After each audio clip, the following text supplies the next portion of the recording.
The slap echoed through the living room like a gunshot. My cheek burned, the pain blooming sharp and fast. I stood frozen, stunned, my hand pressed against the side of my face. The silence that followed was thick and cruel, broken only by Margaret's satisfied scoff from her armchair. "About time someone put her in her place," she muttered, swirling her wine as if nothing unusual had happened. Jake stood over me, still breathing hard. His face was cold. "Not sorry, not shocked, just satisfied. Maybe now you'll think twice before embarrassing me in front of important people," he said, adjusting his cufflinks like he had just finished a routine task. "Your little performance tonight was completely unacceptable, Caroline." My performance? What I had done was answer a question. Lydia Braxton, the wife of Jake's senior partner, had asked me about pediatric nursing during dinner, and I'd shared a story about a child who reminded me why I love what I do. That was it, and for that, my husband slapped me in front of his mother and sister. Aubrey snorted behind me from the couch, brushing a lock of hair behind her ear. "You kind of hijacked the whole evening, Caroline." It was awkward. I tasted blood where my teeth had cut into the inside of my cheek. But the pain wasn't the worst part. The worst part was realizing that none of them, my husband, my sister-in-law, thought anything about this was wrong. That for them, it was just another moment where I had been too much, too opinionated, too present. No one heard the front door open, but I did. I heard the unmistakable sound of heavy boots crossing the marble entryway. I turned toward the sound just as my father stepped into the living room. Colonel Richard Sawyer, retired, decorated, still commanding every room he walked into. He wasn't alone. 2 uniformed men flanked him, standing tall and silent behind his shoulders like shadows. The entire room froze. Jake's expression faltered, the arrogance slipping. Margot lowered her glass. Aubrey stopped mid. My father's eyes moved slowly from my tear-streaked face to my Irene cheek, then to Jake's still raised hand. He didn't shout. He didn't move. He just spoke, his voice calm and low. "Gentlemen," he said to the men behind him, never taking his eyes off my husband, "I believe we've found our target." And that was the moment, after 3 years of silence, sacrifice, and survival. I knew I wasn't going back. Not ever again. 3 years. That's how long I'd spent trying to become the kind of wife Jake and his family would approve of. The kind who smiled at the right times, who stayed quiet when told, who made herself small enough to fit into their perfectly curated world. And every time I tried to breathe, they made the walls a little tighter.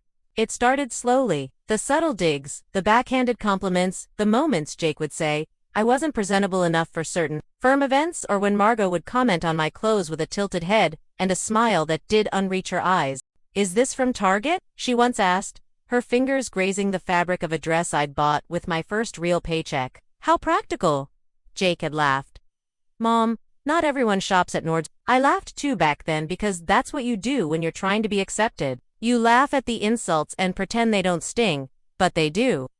I still remember the day I came home from a 12-hour hospital shift and found my grandmother's quilt, my most treasured possession, stuffed in a black trash bag by the door. Margaret called from upstairs, her voice cheerful. "I had the bedroom redone while you were at work." That old thing didn't really go with the new decor. That old thing? That quilt had survived the Great Depression. It had wrapped 3 generations of women in comfort. It was the one thing I brought into that house that was mine, and she threw it away like it was nothing. Jake didn't defend me. He walked into the room, looked at the redecorated walls, and said, "We should be grateful, Caroline. It looks amazing." Grateful.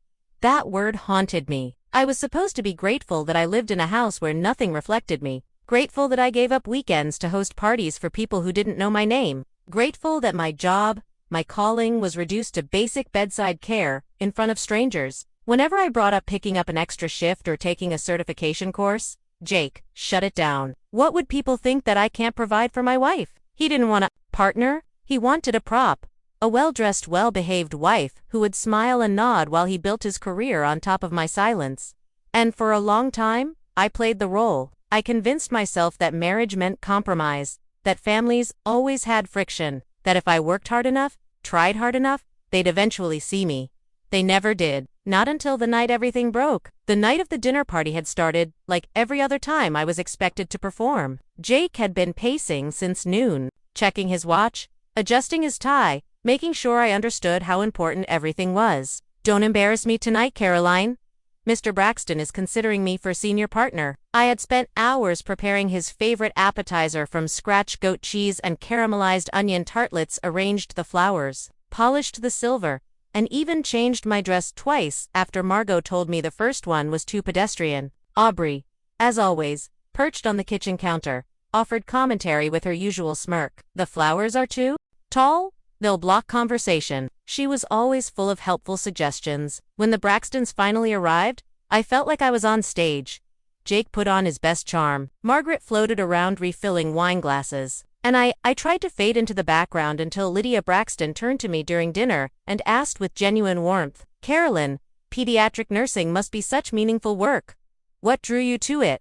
The question stunned me. People didn't usually ask. And when they did, it was often laced with a hint of judgment, like, "Why didn't you go to medical school?" But Lydia was different. Her tone was kind, her interest real. So I answered. I told her about a little boy named Marcus who came in for surgery, convinced he wouldn't wake up the same. We spent hours talking about superheroes, about how strength sometimes comes from what we survive. When he woke up, he whispered, "I think I got my superpowers now." Lydia's eyes missed. "That's beautiful. What a gift you gave him." I smiled, quietly proud, but Jake's voice cut through the moment like a knife. "Caroline's being modest. She just does the basic bedside stuff. Nothing too technical." I blinked, unsure if I heard him right. Basic bedside stuff? As if the hours I'd spent managing IVs, comforting families, preventing infections, and advocating for terrified kids meant nothing. Lydia's smile faded. "Actually, pediatric nursing requires advanced training," she said. "My daughter looked into it before choosing family medicine." I tried to continue, but Jake interrupted again. "Caroline tends to oversell her role," he said with a forced laugh.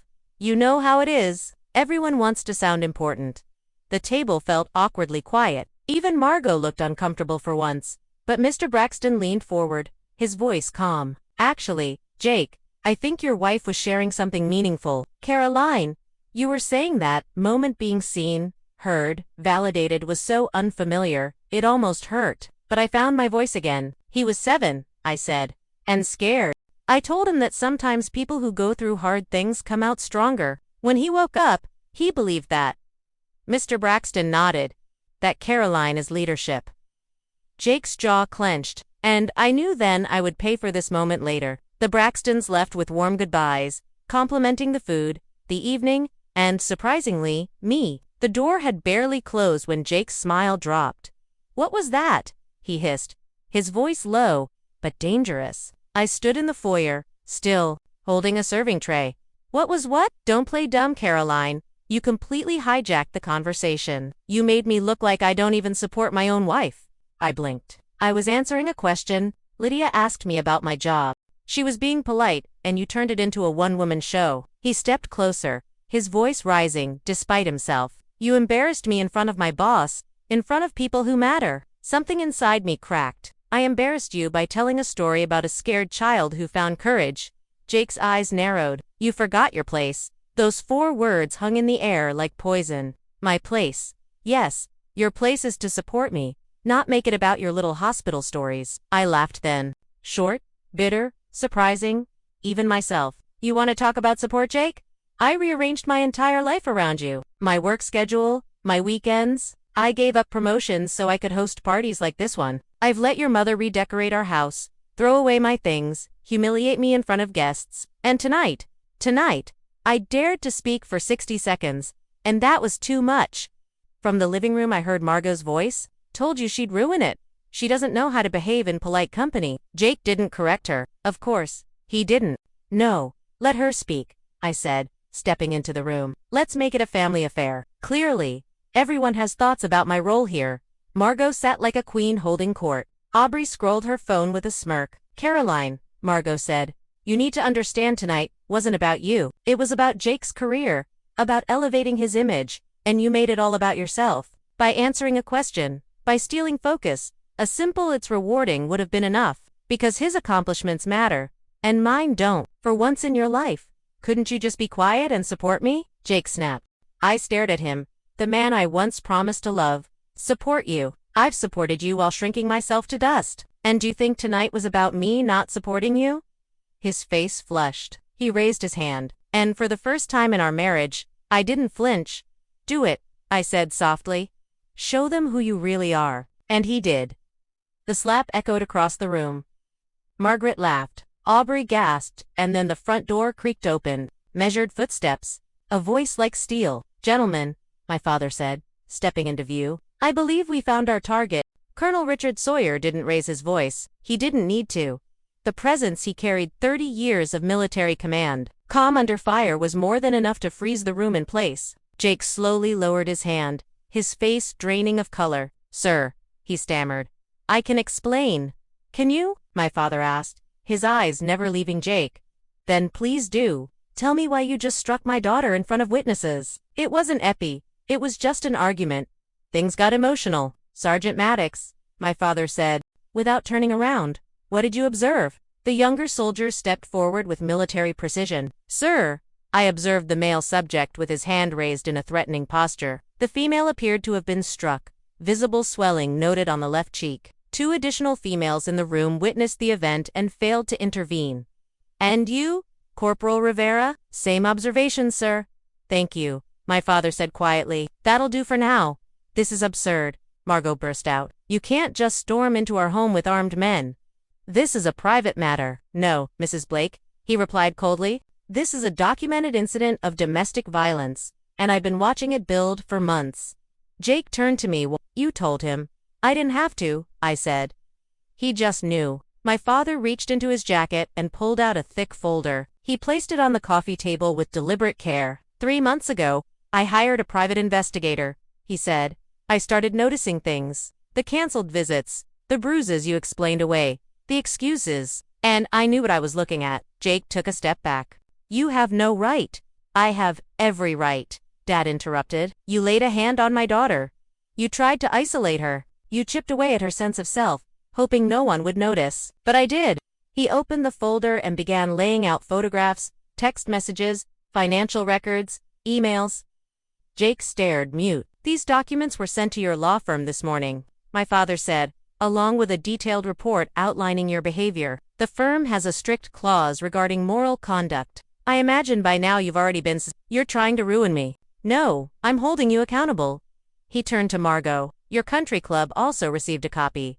They seemed disappointed. And Aubrey, congratulations on your engagement. I hope your fiancé's family isn't too alarmed by your silence and complicity. Screenshots? Travel fast online? Margaret's glass slipped from her hand, shattering.